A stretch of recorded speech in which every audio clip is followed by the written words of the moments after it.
tentu ini. Kedina kamu ya, kedina. Oke, bisa dimulai. Alhamdulillah luar biasa ibu yang hadir malam ini. Lama duduk enaknya berdiri, berdiri di sudut kiri. Tidak kusangka kau ada di sini, wajahmu cantik bagi bidadari. Saya doakan ibu-ibu yang hadir malam ini kelak menjadi bidadari-bidadari surga. Amin. Bila awan hitam sudah ada di atas kepala, maka jangan larang hujan turun ke bumi. Bila angin berhembus dengan begitu kencangnya, maka jangan larang daun-daun kering berjatuhan. Dan bila senyummu telah mengalihkan duniaku, maka jangan larang aku jatuh cinta padamu. Ini gare. Hari kerja ada jam istirahatnya, biasa disebut dengan isoma. Bapak dan ibu mohon perhatiannya, Ustaz ganteng mau ceramah.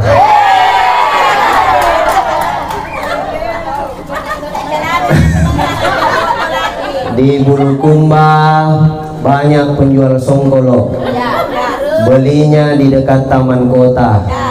Ustaz ganteng masih jomblo, adakah? Adakah? Yang mana? Aduh, Allahu Akbar.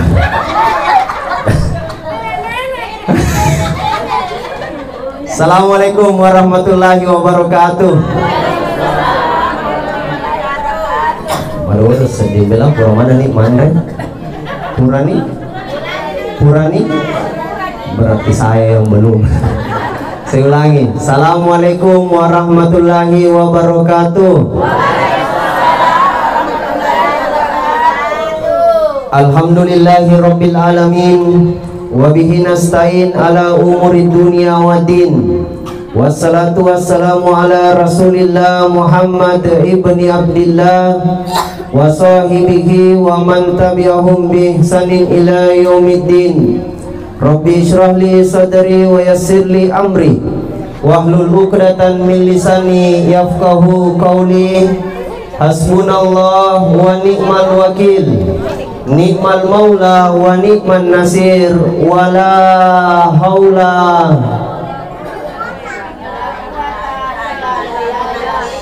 Qala Allah ta'ala fi kitabihil karim wa huwa asdaqul qailin. A'udzu billahi minasy syaithanir rajim. Bismillahirrahmanirrahim. Yusabbihu lahu ma fis samawati wal ard. Segala sesuatu yang ada di langit dan di bumi bertasbih, memuja dan memuji Allah. Kalau yang di langit saja bertasbih, memuja dan memuji Allah, maka kita mengawali majelis zikir yang mulia ini, majelis ilmu yang berkah ini, dengan sama-sama berzikir, memuja dan memuji Allah Subhanahu wa ta'ala. Sebab Allah ingatkan kita di dalam Al-Quran, wa in ta'uddu nikmatallahi la tuhsuha. Jika engkau ingin menghitung-hitung nikmatku, kata Allah, maka engkau tidak akan pernah sanggup untuk menghitungnya. Maka kita awali majelis yang mulia ini, sama-sama kita berzikir, memuja dan memuji Allah Subhanahu wa ta'ala. Subhanallah walhamdulillah wala ilaha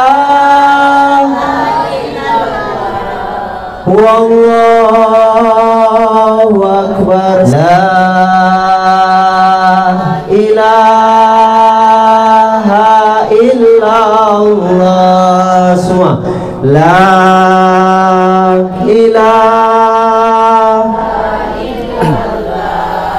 la ilaha illallah Muhammadur Rasulullah sallallahu alaihi wasallam.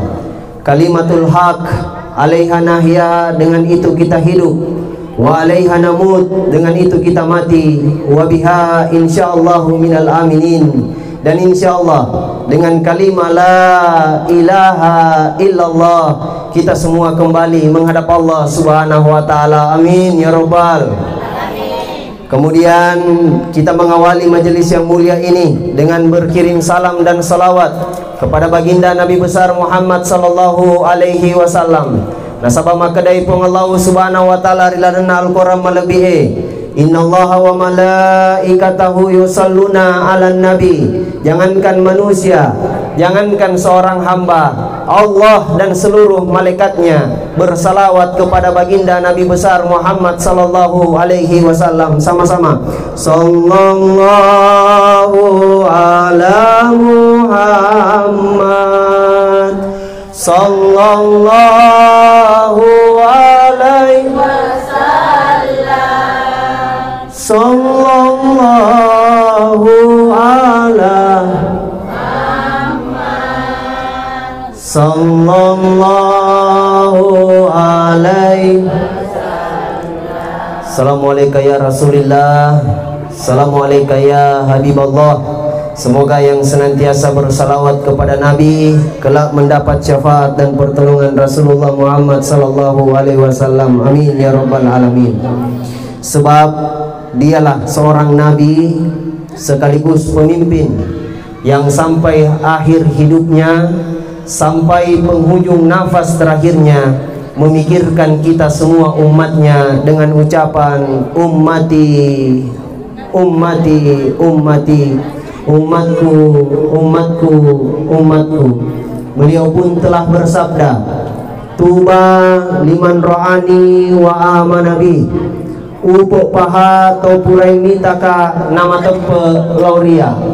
Summa tuba, summa tuba, summa tuba. Naikia lebih pasiupekna, lebih pasiupekna, lebih pasiupekna. Man amanabi walam yarani. Tahu eloe matupe lauria naikia talapuraka naita. Ai di mana naik? Semoga kita semua mendapatkan keberuntungan itu, karena saya yakin dan percaya di antara kita tidak ada yang pernah bertemu langsung dengan Rasulullah, di antara kita tidak ada yang pernah berjabat tangan dengan Nabi, mungkin di antara kita tidak ada yang pernah berpelukan dengan Rasulullah sallallahu alaihi wasallam. Tapi alhamdulillah hari ini semua kita mau yakin dan beriman kepada baginda Nabi besar. Semoga dengan asbab itu semua hari ini kita berkumpul di dunia ini memperingati Maulid Nabi. Kelak pada masanya insya Allah kita akan berkumpul di surga Allah bersama Rasulullah Muhammad sallallahu alaihi wasallam. Amin. Jamaah yang dimuliakan oleh Allah subhanahu wa ta'ala, tomato malobiku engkai hadire tokoh agama, tokoh masyarakat, guru-guru kami, orang tua kami, ibu-ibuku yang tersayang, tercinta dan tercantik-cantik malam ini. Luar biasa. Tapi pun madam-padam pengak kipa mau kurangan dah sempat saya sebut satu persatu. Bil khusus tuan rumah Bapak Haji Rustan, alhamdulillah dengan seragam hijau-hijaunya hari ini luar biasa. Bersama dengan ibu dan seluruh keluarga dan orang tua kami, ayahanda kami, Bapak Haji Askar yang alhamdulillah menyempatkan diri di tengah-tengah kesibukannya hadir bersama kita hari ini. Tapi sebelum saya lanjut ceramahku, engke lo usi ngerangi Pak Haji Puran ini Kemal kengaruh buat Puran Kemal kamu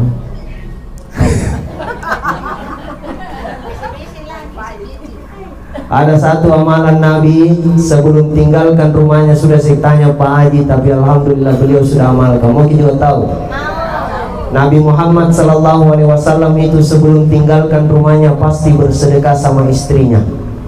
Ibu-ibu biasa di suami tak sedekah kalau pagi sama kita. Biasa mau koele masih dek kalau ridi. Alhamdulillah. Kau di pagi biasa mau masih dek kalau baneta koele. Tegai kabineta. Tegai beneta. Siapa kabineta pagi?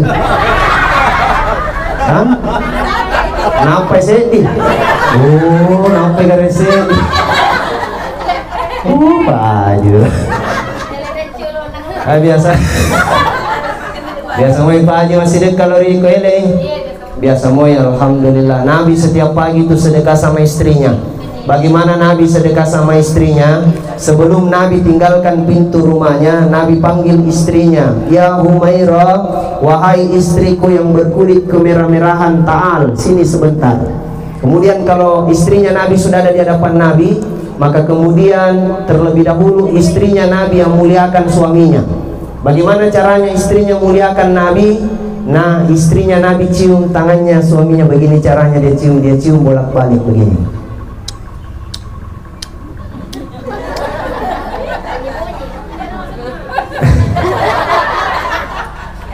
Koi dito si Pako batita maui jarina lakai tampako. Tergantung. Kalau lancar setoran bagus-bagus modelnya. Kalau tidak lancar setoran.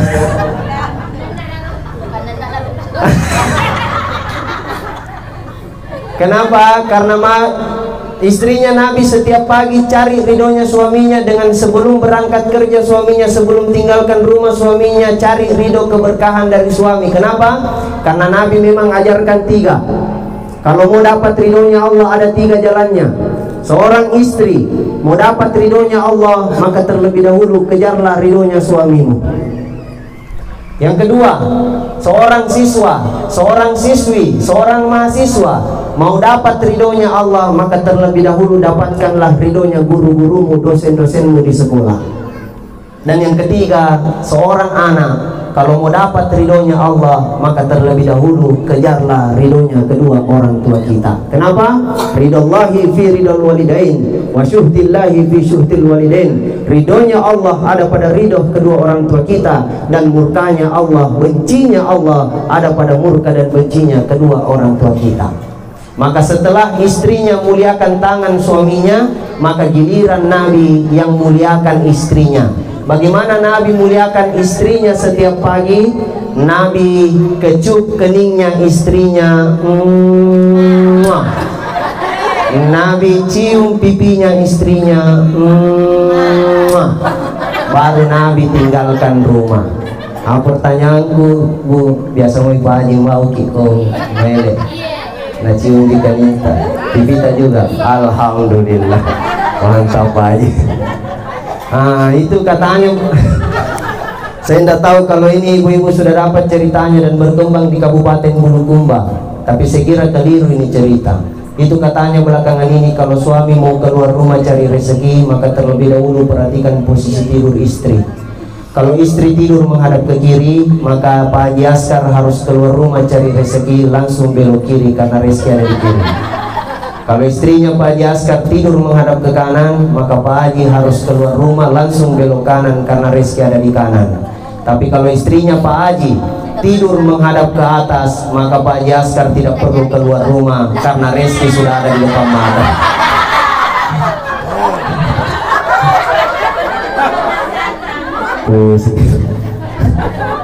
Luar biasa memang orang tua kita ini Pak Haji Askar. Saya sedikit terharu tadi dengar sambutan beliau. Sebenarnya kalau orang sekaliber beliau ini mungkin lebih memilih hadir di sana, ketemu dengan pejabat-pejabat, tapi luar biasa beliau hari ini lebih memilih kita di sini. Subhanallah, kita doakan panjang umur sehat selalu, amin. Sebab memang salah satu nikmat terbesar dari Allah Subhanahu wa Ta'ala kepada manusia itu adalah hubun nasilah. Hubun nasilah artinya orang-orang cinta sama kita, orang-orang sayang sama kita, orang-orang suka sama kita.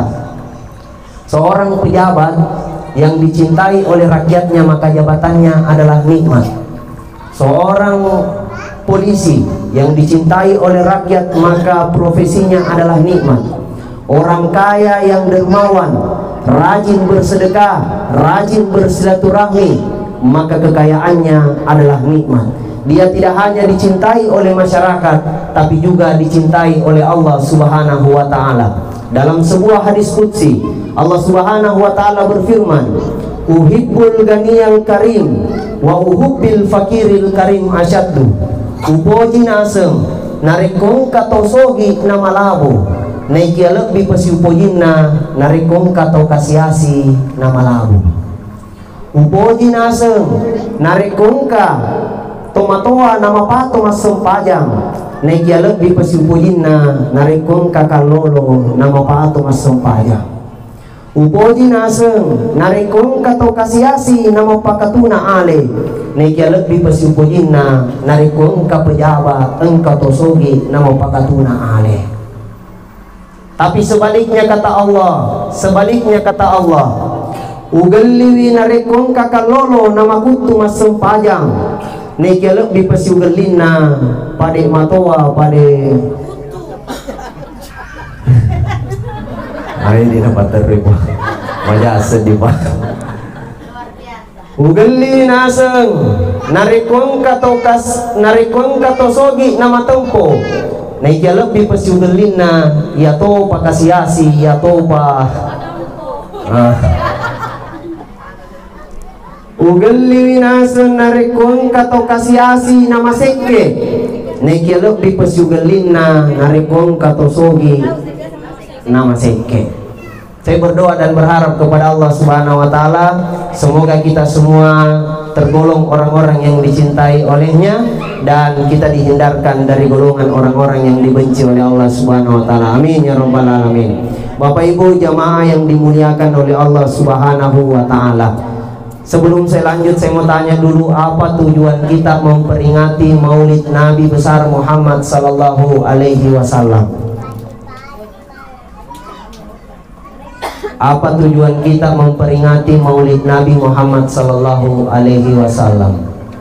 Salah satu jawabannya adalah karena Nabi Muhammad itu adalah manusia yang dijamin selamat dunianya dan bahagia akhiratnya.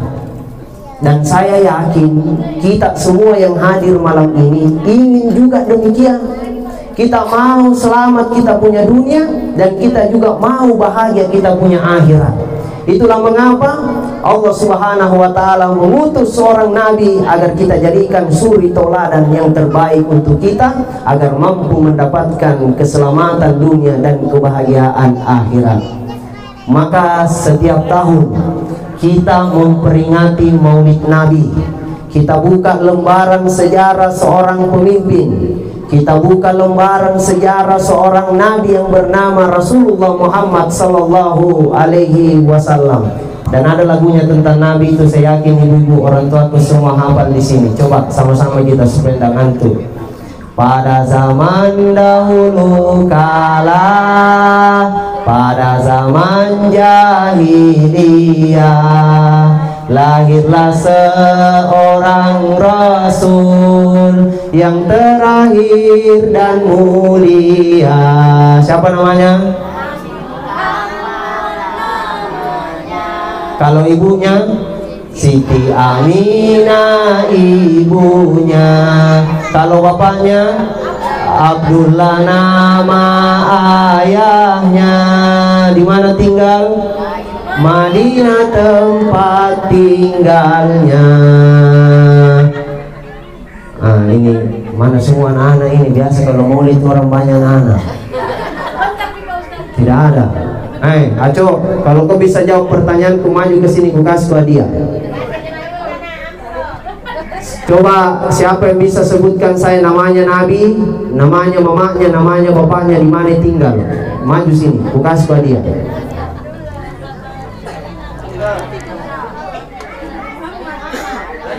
Maju sini, Cok. Kasih mic dulu, tolong. Masih ada mic? Mana on? Cik, ya. Oke. Ya, sini. Siapa namanya? Nabi Muhammad. Ya, semu tanaya, Cok. Namata. Ibrahim. Iya, siapa namanya Nabi? Nabi Muhammad, betul? Nabi Muhammad sallallahu alaihi wasallam. Namanya mamanya? Siti Aminah, betul? Namanya bapaknya? Abdullah, betul? Di mana tinggal? Madinah, betul? Pertanyaan selanjutnya. Ada 4 macam warna dalam kantong saya. Ibrahim pilih warna apa? Ada warna coklat, ada warna hijau, ada warna biru, dan ada warna merah.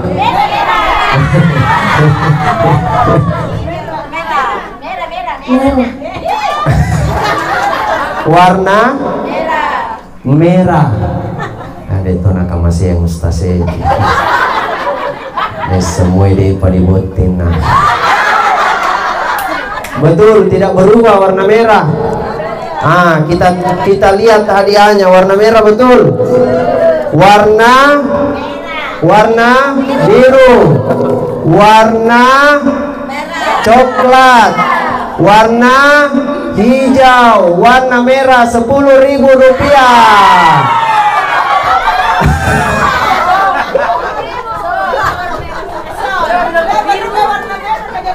Itu artinya tidak selamanya yang berkilau itu indah.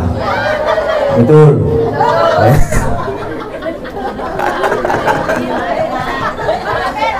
Tenang, kalau uang merahnya Pak Ustaz palsu, insya Allah sebentar ada uang merah asli dari Haji Askar. Setuju? Setuju?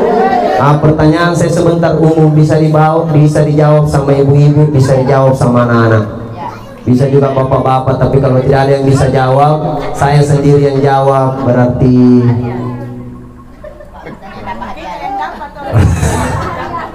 jamaah yang dimuliakan oleh Allah Subhanahu wa Ta'ala. Nabi Muhammad adalah manusia yang paripurna. Apanya yang paripurna?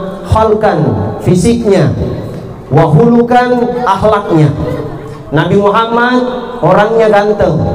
Dalam sebuah hadis sahih dijelaskan bahwa ciri-ciri fisik Nabi Muhammad itu badannya tinggi kekar, kulitnya tidak terlalu putih, tidak juga hitam manis, sedang-sedang.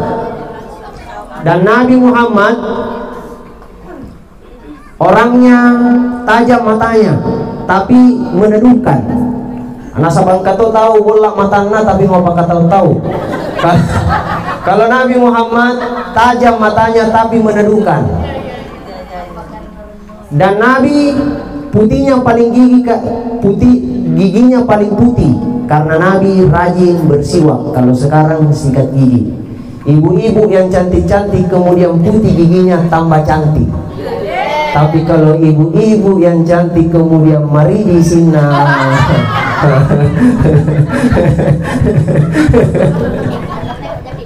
Iya. Nabi Muhammad rambutnya panjang, wazaruhu ila uzunihi, rambutnya itu sampai belakang telinganya, panjang rambutnya Nabi. Ada yang bertanya, berarti Nabi gondrong Ustaz? Tidak, cuma panjang. Beda panjang, beda gondrong. Semua yang gondrong pasti panjang, tapi tidak semua yang panjang gondrong. Nabi Muhammad panjang rambutnya tapi rapi, wangi, teratur. Kenapa? Karena Nabi orangnya tidak pernah berpisah dengan sisir. Bahkan sebelum Nabi masuk ke tempat tidurnya itu sisirnya sudah ikut. Sehingga ketika Nabi bangun dari tidurnya, sebelum tinggalkan tempat tidur, rambutnya sudah rapi disisir. Itulah Rasulullah Muhammad sallallahu alaihi wasallam.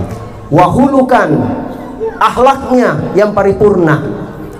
Coba yang bisa jawab dapat hadiah dari Pak Haji. Mati mungkin dong. Alhamdulillah. Ditanai dong, siapa tahu nanti dong. Oh, kamu benin. Aman negara. Coba. Yang bisa sebutkan saya minimal 5 sifat Nabi yang perlu kita teladani. Maju ke depan, dikasih hadiah sama Pak Jaskar.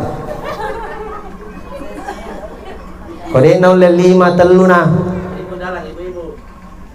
Kode gagan anak ibu-ibu nah. Cuma maju ke sini puan, maju ke sini. Di situ mi paing.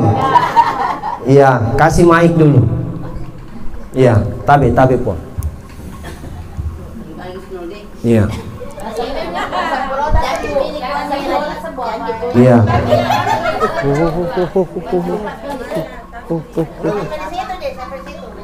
Maju Ki. Iya. Minimal 3 sifat Nabi yang perlu diteladani. Satu. Sifat Nabi yang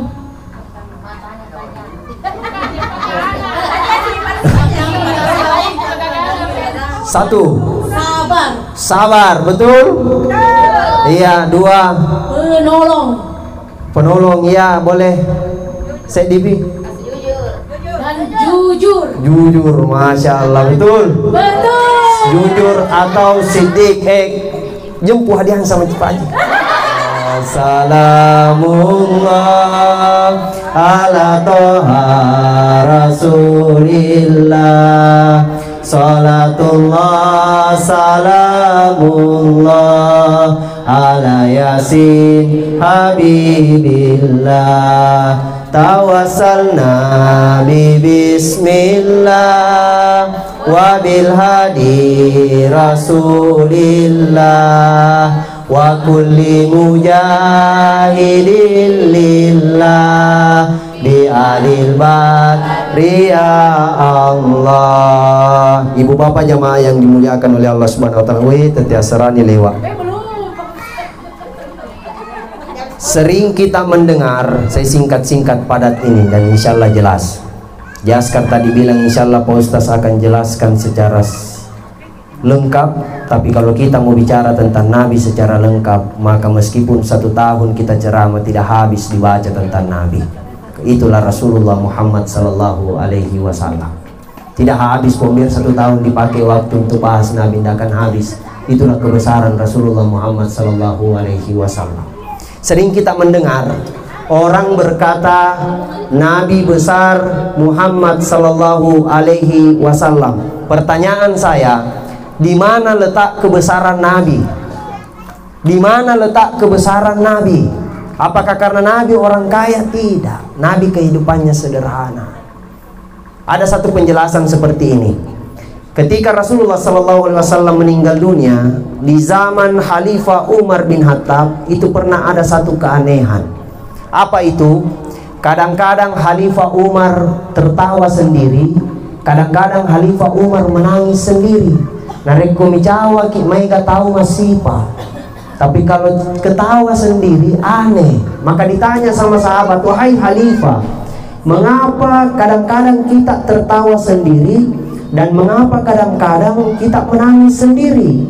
Maka Khalifah menjawab, saya tertawa sendiri kalau saya ingat-ingat sebelum Nabi Muhammad lahir.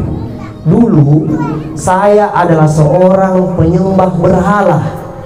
Bahkan tidak sampai di situ, saya yang membuat berhala itu. Saya buat dari buah-buahan yang masak, dari buah kurma, buah anggur. Ada kepalanya, ada telinganya, ada matanya, ada hidungnya, ada mulutnya, ada tangannya, ada kakinya. Tapi lucunya, kalau saya lapar, saya sendiri yang makan Tuhanku. Dan untung Nabi Muhammad lahir, membina dan mendidik saya menjadi manusia yang benar. Kemudian ditanya lagi, wahai Khalifah, mengapa kita kadang-kadang menangis sendiri? Maka Khalifah menjawab, saya menangis sendiri kalau saya ingat-ingat sebelum Nabi lahir. Dulu saya adalah seorang bapak yang pernah mengubur hidup-hidup anak perempuannya sendiri. Saya yang galikan lubang kubur, saya yang ikat tangannya, saya yang ikat kakinya, saya sendiri yang masih kasih masuk di lubang, dan saya sendiri yang kubur anakku dalam keadaan hidup-hidup. Kalau saya ingat itu, saya menangis sendiri. Dan untung Nabi Muhammad lahir, membina dan mendidik saya menjadi manusia yang menghargai perempuan. Karena memang ada 2 pesannya Nabi sebelum meninggal dunia. Apa itu? As-salatu wan nisa. Tetonallaloi sempajange namu bakal bi imakun raye. 2 pesannya Nabi sebelum meninggal dunia, as-salatu wan nisa. Para kailaloi sempajange namu bakal bi imakun raye. Kenapa? Karena kedua-duanya ini adalah tiang. As-salatu imanuddin, salat tiangnya agama. Al-mar'atu amudun bilad, dan perempuan adalah tiangnya negara. Kau jaga sholatmu, maka insya Allah tegak agamamu. Kau tinggalkan sholatmu, runtuh agamamu. Kau muliakan perempuanmu, maka insya Allah Allah akan berikan kehidupan yang mulia. Kau hormati perempuanmu, maka insya Allah Allah akan berikan kehidupan yang terhormat. Itulah mengapa ibu-ibu sekalian yang saya cintai, saya sayangi, orang selalu kadang-kadang kita mendengar orang berkata, di balik laki-laki yang sukses dan berhasil selalu ada perempuan hebat di sampingnya. Karena memang jelas kalau kita menghargai, menghormati perempuan, maka insya Allah Allah akan berikan kita kehidupan yang terhormat. Tapi sebaliknya, kalau kita hinakan perempuan, maka tunggulah kehidupan yang hina akan menghampiri kita. Kalau seorang suami sayangi dan cintai istrinya dengan baik dan benar, maka insya Allah pintu-pintu rezeki urusannya akan menjadi mudah. Tapi kalau ada seorang suami selalu sakiti hatinya istrinya, selalu lukai hatinya istrinya, maka sulit rezekinya terbuka dan sulit urusannya selesai. Kenapa? Karena perempuan setidaknya memberikan kepada kita semua 8 hal, dan itu tidak bisa kita ganti, tidak bisa kita bayar dengan apapun dan sampai kapanpun itu. Itulah mengapa harus dihargai perempuan, harus dihargai seorang ibu, karena 8 hal yang pernah dia berikan kepada kita tidak bisa kita ganti, tidak bisa kita bayar sampai kapanpun dan apapun yang kita lakukan. 3 yang pertama, alasan perempuan harus dihargai. 3 yang pertama, karena perempuan yang mengandung kita, perempuan yang melahirkan kita, dan perempuan yang menyusui kita. Tidak bisa kita balas ini, tidak bisa kita ganti dengan apapun ini. Kemudian 5 selanjutnya adalah air ketuban seorang ibu sebelum melahirkan kita. Ada Pondi? Ada. Sebelum melahirkan yang namanya air ketuban ada. Yes, kebetulan saya belum pernah melahirkan jadi. Yang kedua, air darahnya yang mengalir ketika melahirkan anak-anaknya. Yang ketiga adalah air susunya yang kita minum kurang lebih 2 tahun lamanya. Yang keempat, air keringatnya yang menetes merawat membesarkan kita. Dan yang kelima adalah air matanya yang selalu mengalir di hadapan Allah ketika doakan anak-anaknya, Rabbi habli minas solihin. Ya Allah, jadikanlah anak-anakku anak-anak yang soleh. Ya Allah, jadikanlah takdir hidupnya anak-anakku lebih baik daripada takdir hidup yang telah Engkau gariskan untukku. Ya Allah, kalau hari ini saya ibunya orang biasa di kampung, mungkin besok atau lusa lahir dari rahimku seorang ulama. Amin. Ya Allah, mungkin hari ini saya orang tuanya pendidikan tidak terlalu tinggi, tapi mungkin besok atau lusa besar anak-anakku bisa jadi seorang doktor, besar anak-anakku bisa jadi seorang profesor yang akan berbuat banyak untuk agama, bangsa dan negara. Karena memang Puang, Nabi pernah berpesan, innama bu'istu li utammima makarimal akhlak.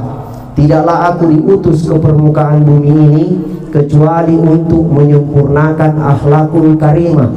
Saya pernah dengar ceramah almarhum Andre Guruta Kiai Haji Sanusi Baco, mantan ketua Majelis Ulama Provinsi Sulawesi Selatan. Dia pernah bahas sabdanya Nabi ini. Dia katakan bahwa secara tersirat Nabi ingin menyampaikan pesan kepada seluruh yang merasa orang tua, bahwa sebelum seorang bapak meninggal, sebelum seorang ibu meninggal dunia, maka wariskanlah dua atau tinggalkanlah dua kepada anak cucu keturunan kita. Apa itu? Yang pertama, ampe-ampe, akhlak. Tapi buang madam-madam pengaki pemukurangan. Kalau kita lihat kondisi dewasa ini, saya kadang-kadang lihat pemandangan seorang anak lewat di hadapan orang tuanya seperti lewat di depan temannya. Tidak ada lagi tabe-tabe. Sering kita menyaksikan seorang anak tinggalkan rumahnya, tidak ada lagi pamit-pamit, salam-salam, cium tangan sama orang tua, padahal orang tua ada dalam rumah. Kita rindu ini. Kita rindu anak muda yang pandai sifaka tahu, si pakalebi, si pakainge, mali si parape, talang si talangan, talang si pahua, nania si masing-masing. Kita rindu itu. Kita rindu suasana di Bulukumba ini, anak mudanya saling membangun bukan saling menjatuhkan. Anak mudanya saling mendukung bukan saling mengalahkan. Anak mudanya saling mengajak pada kebaikan-kebaikan bukan yang mengajak pada keburukan-keburukan. Sebab Allah puji kita di dalam Al-Quran, kuntum khaira ummah, kita disebut umat yang terbaik, ukhrijat linnas, di tengah-tengah manusia, ketika litakmuruna bil ma'ruf, kau sanggup mengajak saudaramu pada kebaikan, wa tanhauna 'anil munkar, kau sanggup mencegah mereka dari perbuatan keji dan munkar, wa tu'minuna billah, kau ajak saudara-saudaramu, sahabat-sahabatmu, tetangga-tetanggamu untuk beriman dan bertakwa kepada Allah Subhanahu wa taala. Tapi puang madam pedang pengaki pengukuran antara Bulukumba hari ini kita tidak kekurangan generasi muda yang cerdas. Kita hanya rindu generasi muda yang berakhlak baik. Kita tidak kurang generasi muda yang berprestasi. Kita hanya rindu generasi muda yang berbudi pekerti baik. Kita tidak kurang anak muda yang bisa juara di berbagai macam lomba dan medan. Alhamdulillah Bulukumba peringkat 6 Porprov ini. Porprov 2022 ini alhamdulillah Bulukumba peringkat 6, banyak juga medali emas kita dapat. Kita tak kurang anak-anak muda yang bisa juara. Kita hanya rindu anak muda yang beriman dan bertakwa kepada Allah Subhanahu wa taala. Dan itu bisa terwujud dari mana? Dari sentuhan orang tua. Saya selalu katakan begini, pengaji. Saya selalu katakan kalau dipanggil ceramah-ceramah di kantor-kantor, di sekolah-sekolah, saya selalu sampaikan begini. Jangan kita menjadi orang tua yang kaya raya tapi anaknya miskin akhlak. Jangan kita jadi orang tua yang sukses membangun bisnis tapi gagal dalam membangun karakter anak-anak. Jangan kita menjadi orang tua yang sukses memimpin organisasi tapi gagal dalam memimpin anak-anak. Jangan kita jadi orang tua punya penghasilan melimpah, kekayaan luar biasa tapi sayang, seribu sayang kalau anak-anak kita di belakang narkoba. Sayang, seribu sayang kalau anak-anak kita di belakang judi. Sayang, seribu sayang kalau anak-anak kita di belakang berzina. Sayang, seribu sayang kalau anak-anak kita di belakang melakukan hal-hal yang keji dan mungkar. Nauzubillah, summa nauzubillah min zalik. Sebab Allah ingatkan kepada kita semua, ya ayyuhalladzina amanu, wahai orang-orang yang beriman, ku anfusakum wa ahlikum nara, jaga dirimu dan keluargamu dari api neraka. Nah, inilah yang banyak hari ini, Pak. Kenapa akhlak yang nomor satu daripada ilmu pengetahuan? Karena biar tinggi pendidikan, Pak, kalau tidak ada akhlak kali nol juga. Biar orang dokter, biar juga profesor, kalau tidak pandai si pakatahu, tidak pandai si pakalebi, tidak pandai si pakainga, tidak pandai mali si parape, talang si pahuan, dan si masing-masing, tidak ada juga gunanya. Maka itulah pentingnya akhlak, pendidikan agama yang nomor satu. Saya ingat seorang pesan yang bernama Albert Einstein, dia pernah bilang begini, religion without science is blind. Agama tanpa ilmu pengetahuan itu buta. But science without religion is danger. Artinya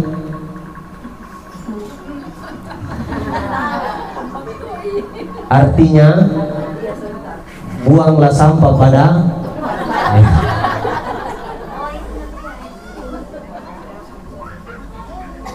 religion without science is blind.